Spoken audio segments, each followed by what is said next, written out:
بادشاہی دے کے بھی آزماتا ہے اور کبھی لے کے بھی آزماتا ہے۔ حضرت عارف کھڑی نے یہاں پر بڑی پیاری بات کی ہے اور سوچ اور فکر دلائی ہے کہ بادشاہ دے او شاہ اسی آگے او مومل دے وچ خاکاں آگڑ ہار کہایا تھے او سچیا ساپا پکا۔ تو جب پکڑ کرتا ہے تو صرف بادشاہوں کی پکڑ نہیں ہے، سب کی پکڑ کرتا ہے، آزماتا بھی ہے۔ بعض نمازی کو میں نے کہتے ہوئے سنا ہے ہم تو اس قابل نہیں ہیں کہ ہم اس کا امتحان دیں، ہاں بریانی کی پلیٹ کھانے کے تو لائق ہیں، قورمے کی ڈش ختم کرنے کے لیے تو قابل ہیں، اور جب آتی امتحان کی نہیں ہم اس قابل نہیں ہیں،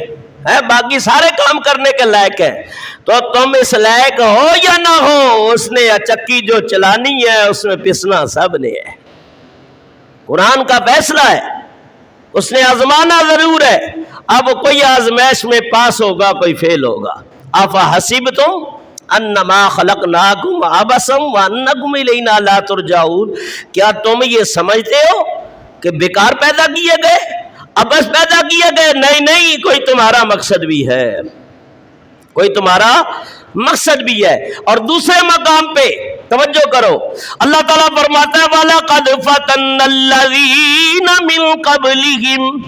فَلَيَعْلَمَنَّ اللَّهُ الَّذِينَ صَدَقُوا وَلَيَعْلَمَنَّ الْكَاذِبِينَ۔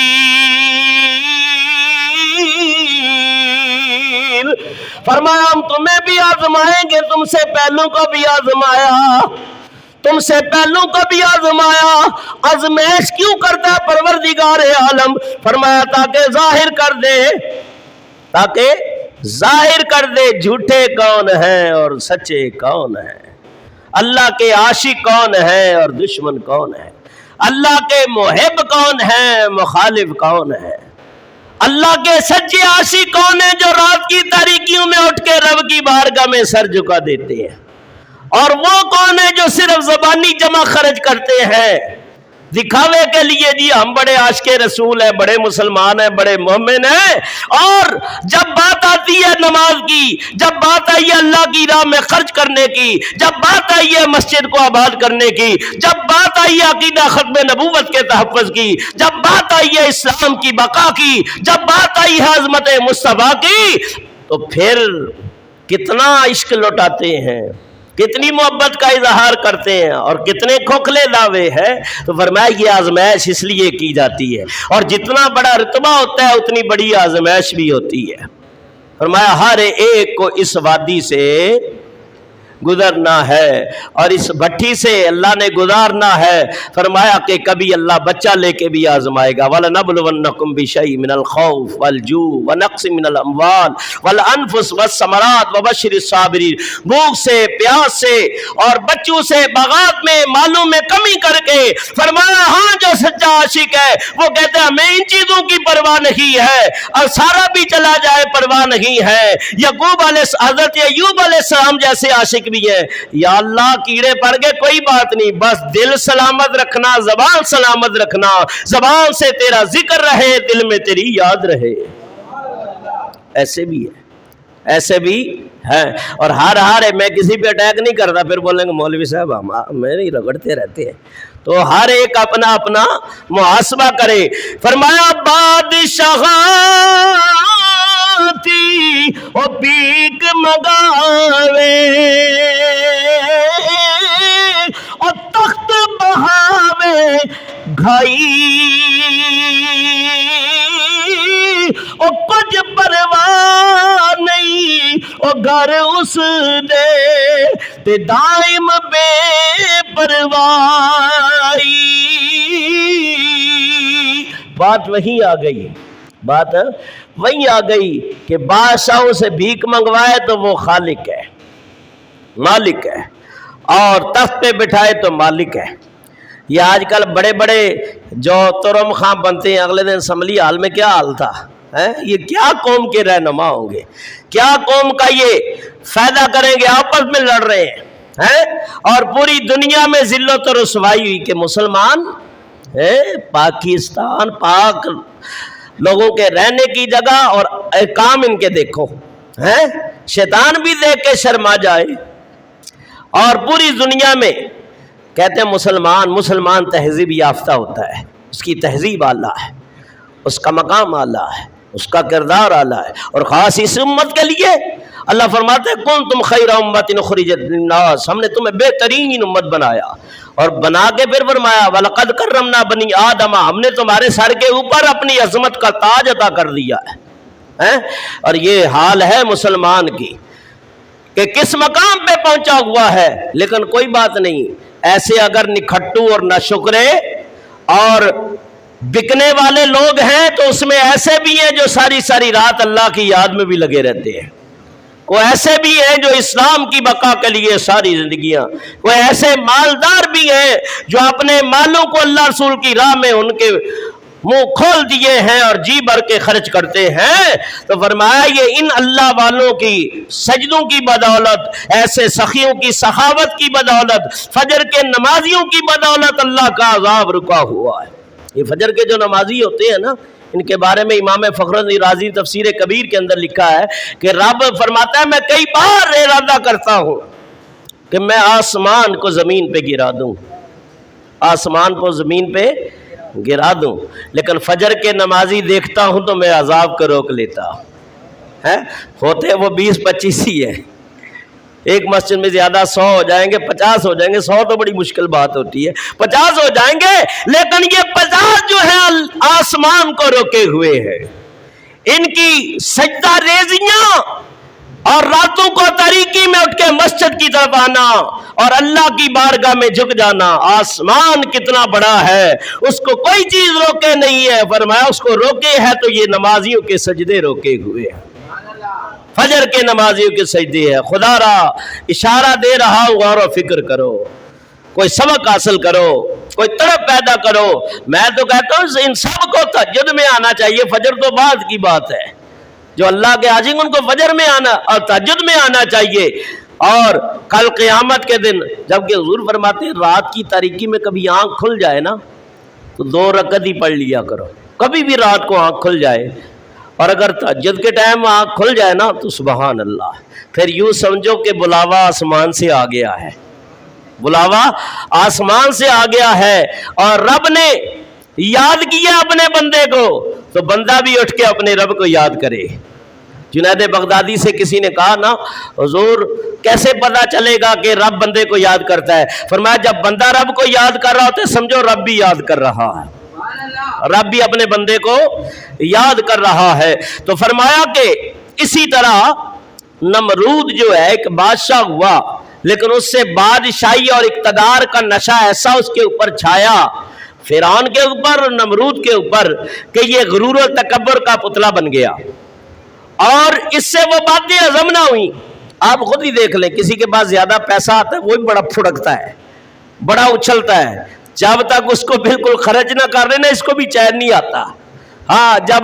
غریب ہو کے بیٹھ جاتا ہے جیسے 40 دن کا سوگ منا رہا ہے، یہ حالت ہو جاتی ہے۔ تو انسان کی فطرت ہے، اللہ فرماتا ہے یہ جلد باز ہے، یہ ناشکرا ہے،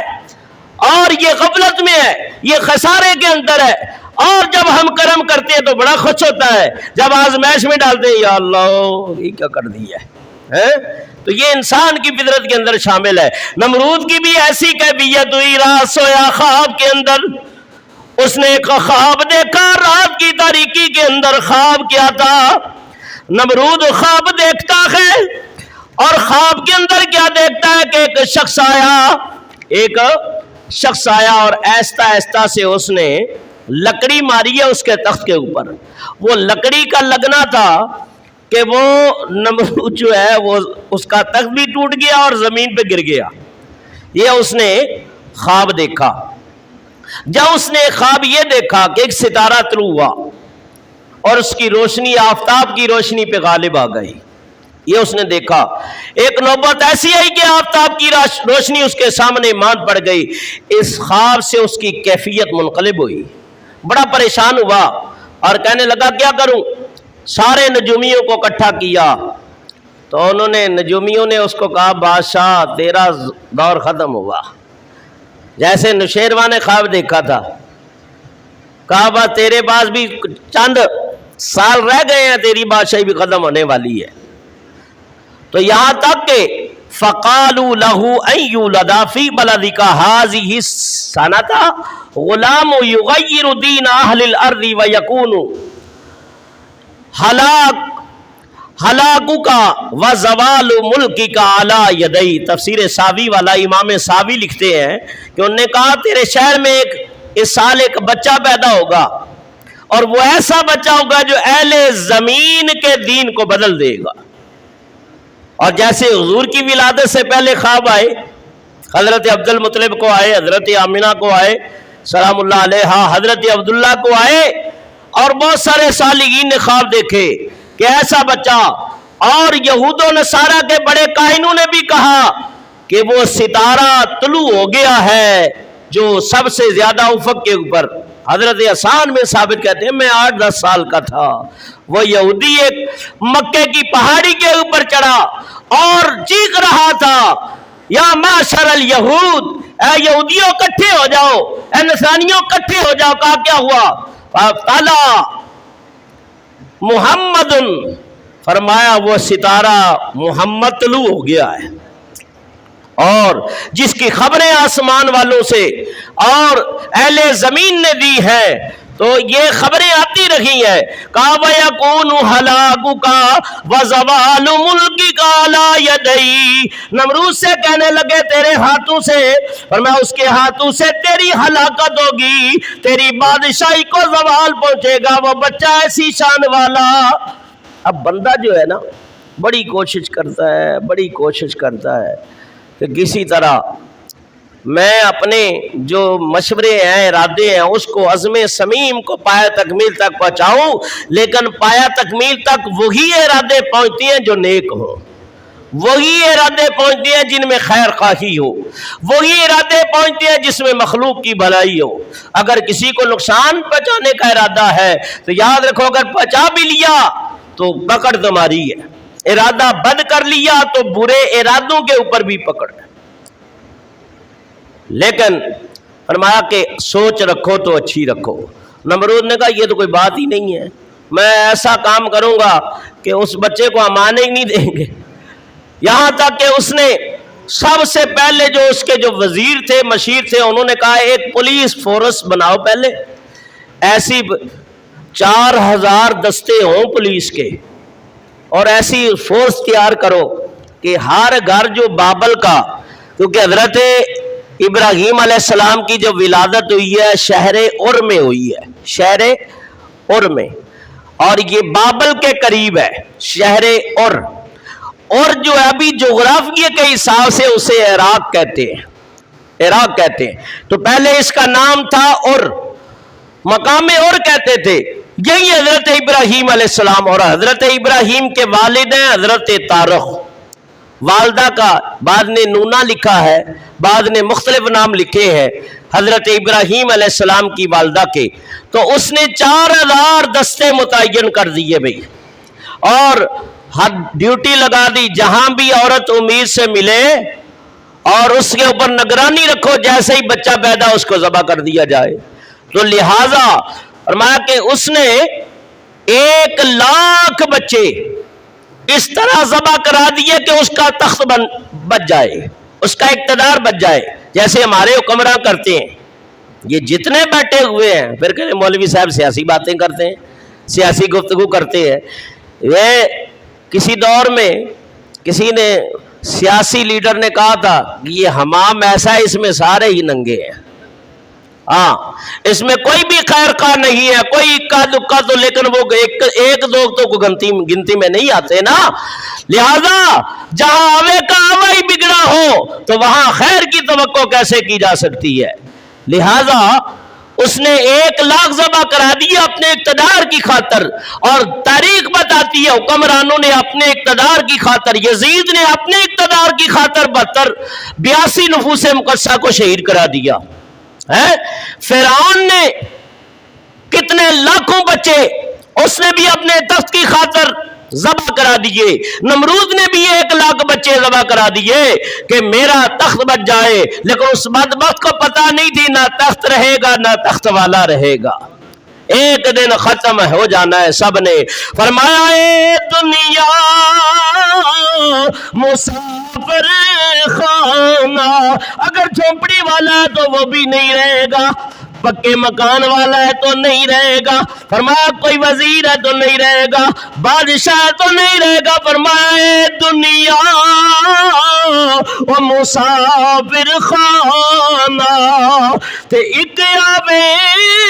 ایک جاوے او کدی مجال محمد بخشا وہ تھے پکا ڈیرا لاوے۔ جتنے بیٹھے ہوئے سب نے چلے جانا ہے، اور جتنے زمین پہ گھوم رہے ہیں یا پرندے اڑ رہے ہیں یا شراط الارض رینگ رہے ہیں سب نے چلے جانا ہے۔ حضور صحابہ کو بٹھا کے نہ ایک مرتبہ وصیت کر رہے تھے نبی پاک صلی اللہ علیہ وسلم، فرمایا آج سے 100 سال بعد، آج سے 100 سال بعد میرے صحابہ میں سے کوئی دنیا میں نہیں رہے گا، دنیا میں نہیں رہے گا۔ تو یہ آپ نے وصیت کی ہے کہ جب چلے جانا ہے، فرمایا تمہارے مکانوں پہ دوسرے قابض ہو جائیں گے، تمہارے بچے بوڑھے ہو جائیں گے، وہ بھی چلے جائیں گے، پھر ان کے بچے آ جائیں گے، تو یہ بکے بکے مکان اور بلڈنگیں بنا کے یہ انسان یہ سمجھتا ہے کہ میں اسی میں رہنا، فرمایا نہ تو رہے گا نہ تیری اولادیں رہیں گی، یہاں تک کہ سارے بڑے ہوئے گھر ویران ہو جاتے ہیں، اور رونقیں ایک ماں باپ ہوتے ہیں، 8-10 بچے ہوتے ہیں، اور اسی گھر میں پلتے کتنی رونقیں ہوتی ہیں، اور ایک وہ وقت بھی آتا ہے کہ اس گھر میں جانے کو دل بھی نہیں کرتا۔ ایسا ہوتا ہے کہ نہیں؟ ماں باپ ہی نہ رہے، بھائی نہ رہے، رشتہ دار نہ رہے، تو فرمایا دنیا کی حقیقت یہی ہے، جب تمہیں پتا ہے کہ ہم نے دنیا کو چھوڑ کے آخرت کی طرف جانا ہے تو میاں پھر جہاں جانا ہے اس کی تیاری کرو، جہاں ہمیشہ رہنا ہے، جہاں کم رہنا ہے اس کے لیے اتنا نہیں ہے، میاں جہاں زیادہ رہنا ہے وہاں زیادہ فکر کرو۔ تو فرمایا اس کے لیے اللہ تم سے یہ نہیں کہتا کہ بڑے بڑے مکان بناؤ، رب فرماتا ہے 5 ٹائم میری بارگاہ میں آ کے سجدہ کر لیا کر، گناہ چھوڑ دے، کبیرہ گناہ چھوڑ دے، سرکشی چھوڑ دے، نافرمانی چھوڑ دے، فرمایا پھر میں تجھے ایسے ایسے محل دوں گا کہ جو تیری نظر نے کبھی دیکھے بھی نہ ہوں گے، ایسی ایسی میں تمہیں عورتیں دوں گا، دلہنیں بیویاں دوں گا کہ اگر ان کا ایک ناخن ہی دنیا میں زہر ہو جائے تو وہ پوری دنیا روشن ہو جائے، اگر ایک اور دنیا میں زہر ہو جائے نا۔ ہمارے ہاں تو یہ جو خواجہ سرا ناچتے ہیں ان کے اوپر لوگ بڑے مرتے ہیں، کریم پاؤڈر لگا کے جو آتے ہیں تو لوگوں کا ایمان خراب ہو جاتا ہے، اور بعد کو دیکھا 5-5 ہزار کی یہ ویلیں دیتے ہیں، لاکھوں روپے دینداری کے لیے۔ میں بولوں نا مدرسے کے لیے ایک سیمنٹ کی بوری، حضرت حالات اچھے نہیں ہیں، دعا کریں، حالات اچھے نہیں ہیں، یہ حالت ہوتی ہے لوگوں کی۔ اور اللہ کے بندو جو آخرت کے لیے ذخیرہ کرنے اس کا دنیا میں بھی فائدہ اور آخرت میں بھی فائدہ ہے۔ مولوی صاحب 2000 بڑا مشکل ہے،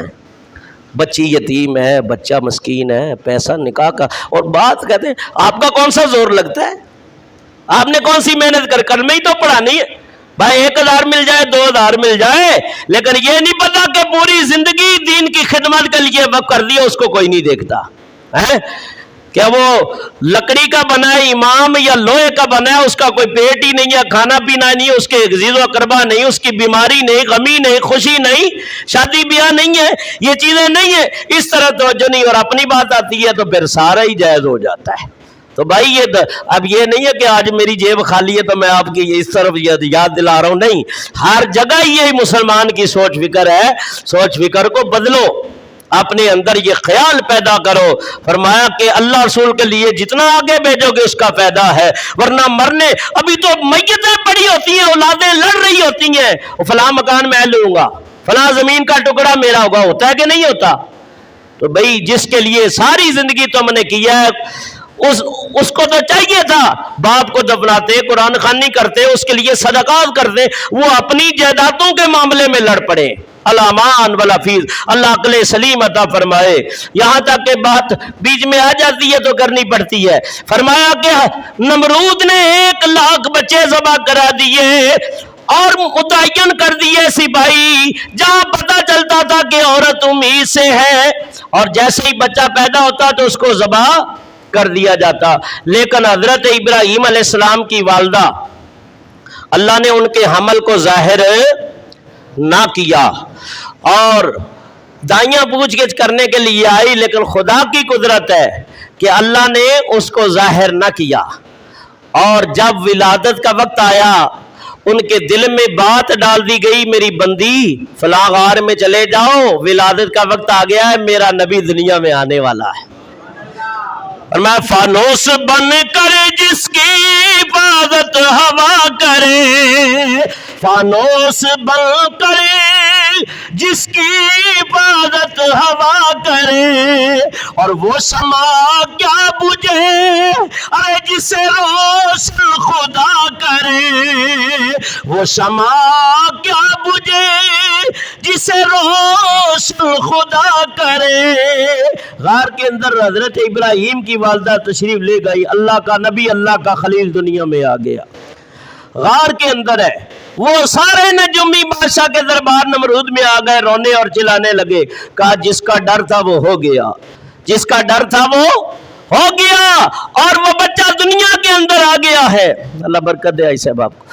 تو یہاں تک کہ وہ حضرت ابراہیم علیہ السلام کے لیے 1,00,000 بچے ذبح کرا دیے تھے کہ میرا تخت بچ جائے۔ میں نے آج حضرت صاحب سے چاہے کہ بچے تو معصوم ہوتے ہیں نا، گناہوں سے محفوظ ہوتے ہیں نا، ان کا کیا جرم ہے؟ تو کہا کہ اللہ تعالیٰ نے انہیں بچپن ہی نے شہادت کا رتبہ دے دیا ہے، بچپن میں شہادت کا رتبہ دے دیا، قصور تو کوئی نہیں بچوں کا، لیکن اللہ نے 1,00,000 بچے انہیں شہادت کا رتبہ عطا کر کے، بڑے ہوتے تو شاید یہ مقام نہ حاصل ہوتا ہے، تو 1,00,000 کو رتبہ شہادت دے دیا ہے، اور نمرود کے لیے جہنم لکھ دی تھی، لہذا وہ برے کام میں لگا رہا، یہ بچے جامع شہادت کر پا کے اللہ کے قرب میں پہنچ گئے۔ حضرت علی اصغر تو گناہوں سے محفوظ تھے، امام حسین کا 6 سال کا لاڈلا تھا نا، گناہ تو نہیں تھے، لیکن ننھی عمر میں اللہ نے انہیں جامع شہادت عطا کر دیا۔ بعض مفسرین لکھتے ہیں کہ اللہ تعالیٰ نے 1,00,000 بچے حضرت ابراہیم کا فدیہ بنا دیا، خلیل اللہ کو بچا لیا، اور یہ کوئی تعجب کی بات نہیں ہے۔ وہ کہتے ہیں مکاشفۃ کو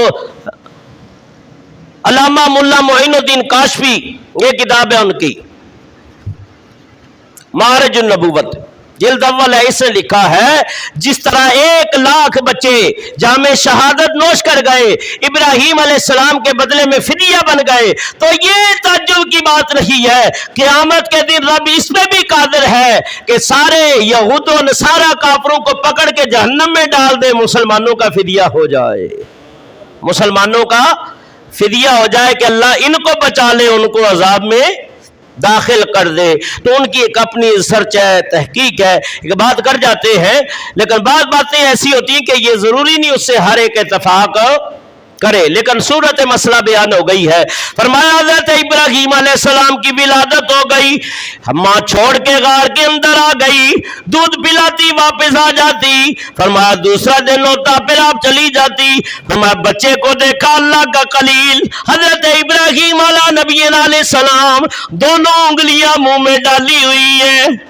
دونوں انگلیاں منہ میں ڈالی ہیں، ایک سے دودھ آ رہا ہے، ایک سے شہد آ رہا ہے، ایک سے دودھ نکل رہا ہے، ایک سے شہد نکل رہا ہے۔ فرمایا حضرت ابراہیم کی والدہ بڑی خوش ہو گئی، لیکن اولاد کا غم، فرمایا کوئی صاحب اولاد ہی جانے، اولاد کا غم بڑا ہوتا ہے، اللہ یہ اولاد کا غم کسی کو نہ دے، بیٹی ہے یا بیٹا ہے، اللہ یہ غم کسی کو نہ دے کہ بعض لوگوں کی عزتوں سے کھلواڑ کرتے ہیں بیٹیوں سے، لیکن جب اپنی ہوتی ہے تو پھر قدر آتی ہے کہ بیٹی کیا چیز ہے۔ لوگوں کی عزتوں سے کھیلا نہ کرو، اس یہ مکافات عمل ہے، اللہ کی پکڑ ہے۔ ہاں اللہ کی پکڑ کی چکی چلتی تو ایستا ایستا ہے، لیکن پیستی بڑا باریک ہے۔ بیستی بڑا باریک ہے، اس لیے خدا کے خوف سے ڈرا کرو اور کسی کو اذیت و تکلیف نہ پہنچاؤ۔ حضرت ابراہیم علیہ السلام دودھ اور شہد آ رہا ہے، اور من و ان، اسی طرح نبی پاک علیہ السلام فرمایا اپنی دونوں انگلیاں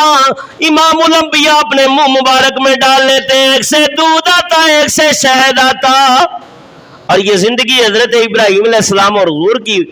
یہ زندگیاں آپ دیکھیں نا دونوں نبیوں کی، فرمایا بڑی ملتی جلتی زندگیاں، اور ابراہیم کو حضور نے بڑا یاد کیا ہے اور حضور کو حضرت ابراہیم نے بڑا یاد کیا ہے۔